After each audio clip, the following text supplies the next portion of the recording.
Welcome to the Stop Down Photography Podcast, episode 104. I'm Scott Davenport. Today's topic is your camera doesn't matter to your viewer.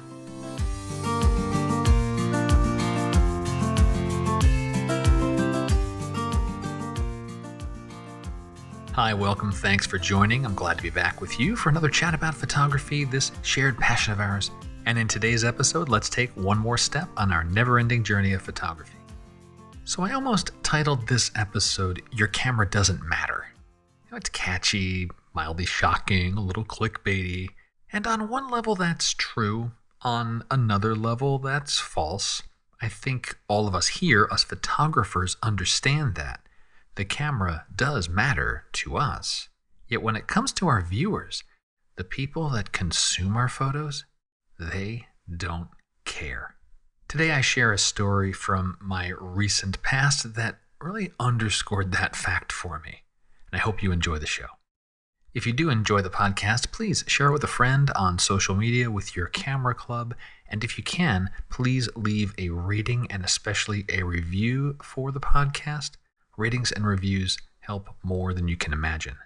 iPhone and Mac OS users can rate directly in the Apple Podcasts app.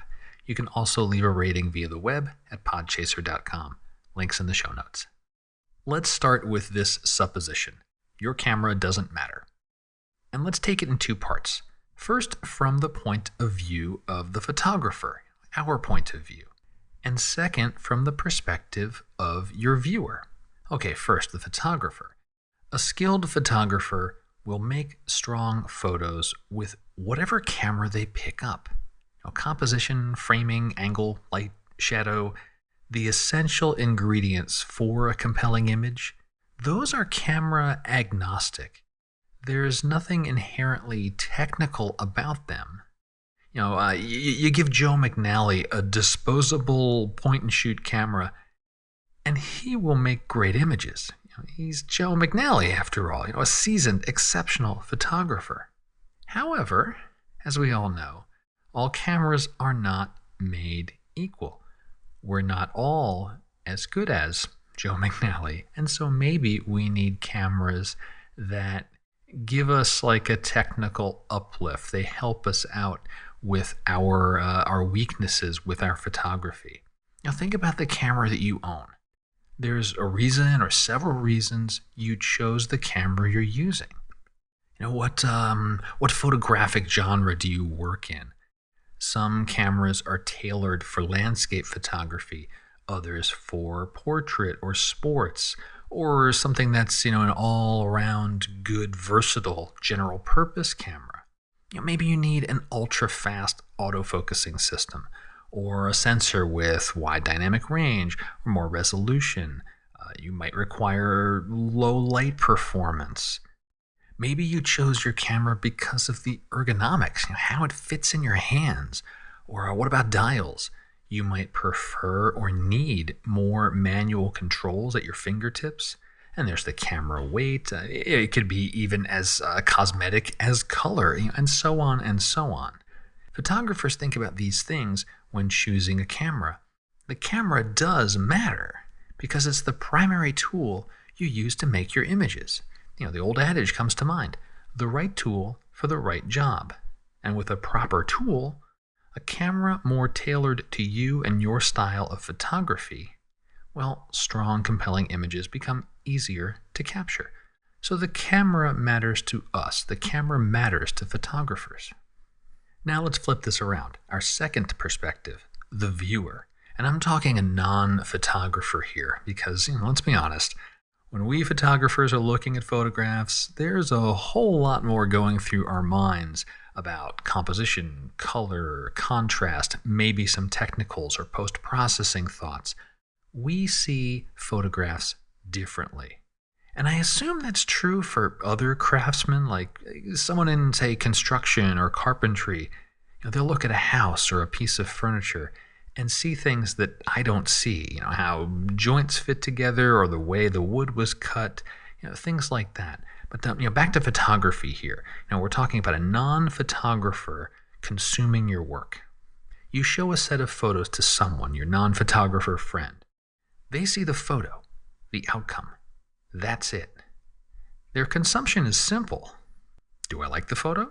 How does it make me feel? Would I want this photo on my wall? They don't care what camera was used, or what lens was mounted, or how far you had to hike, or how high you had to climb, or how warm or cold or windy it was outside. How long did you wait for the right conditions?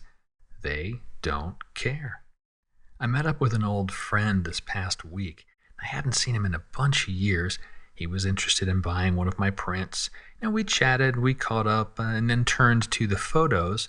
He scrolled through a set of my seascapes, made some comments on the photos, liked this one, didn't like that one. He asked about the location of a couple of them.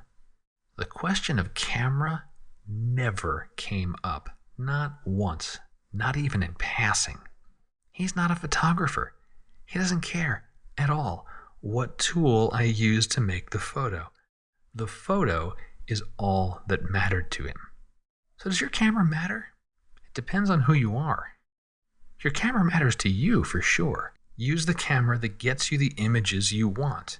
But to your viewers, your camera does not matter in the least.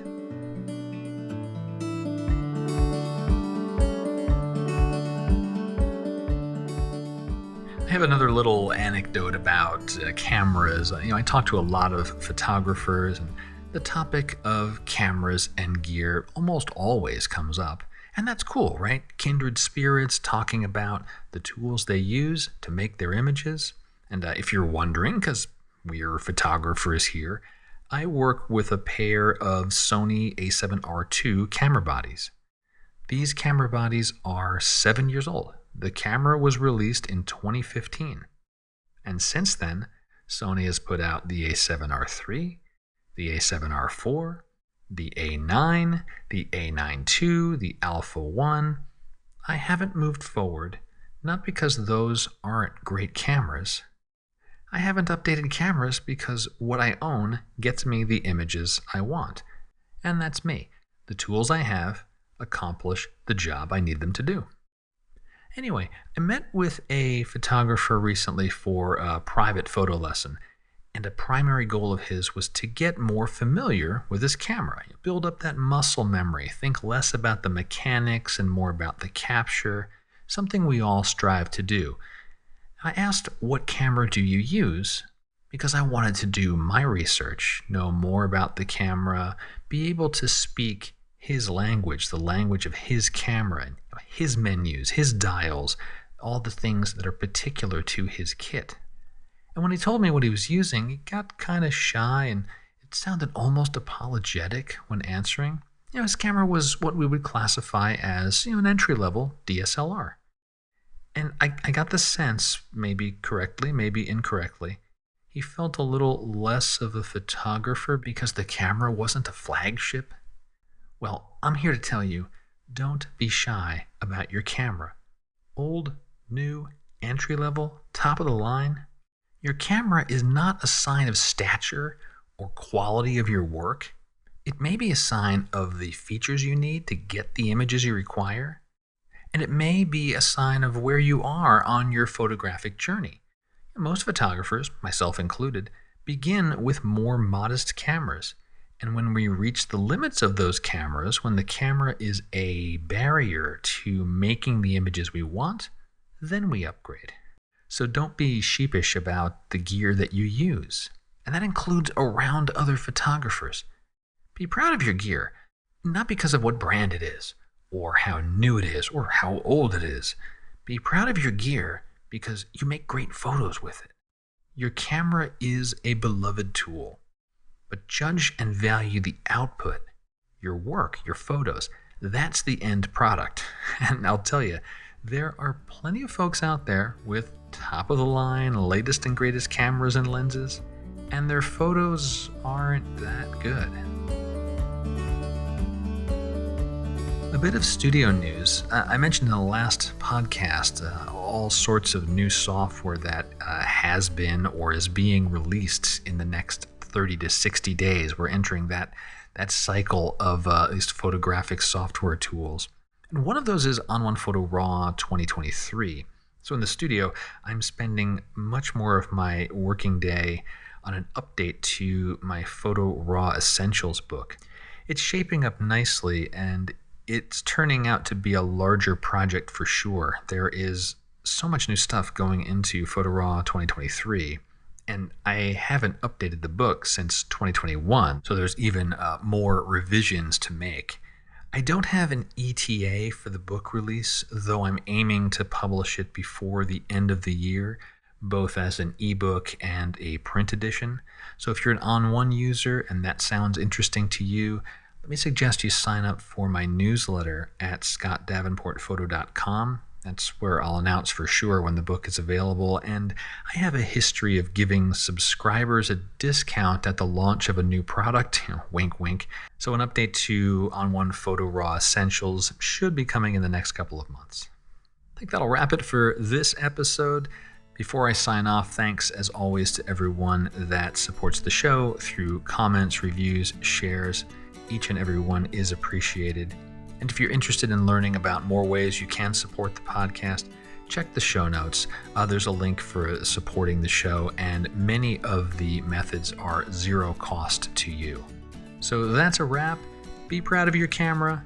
Be more proud of the work you produce with your camera. That's our ultimate product, and that's what truly matters to our viewers, and it really should truly matter to you as well. Until next time, my name's Scott Davenport. Have fun.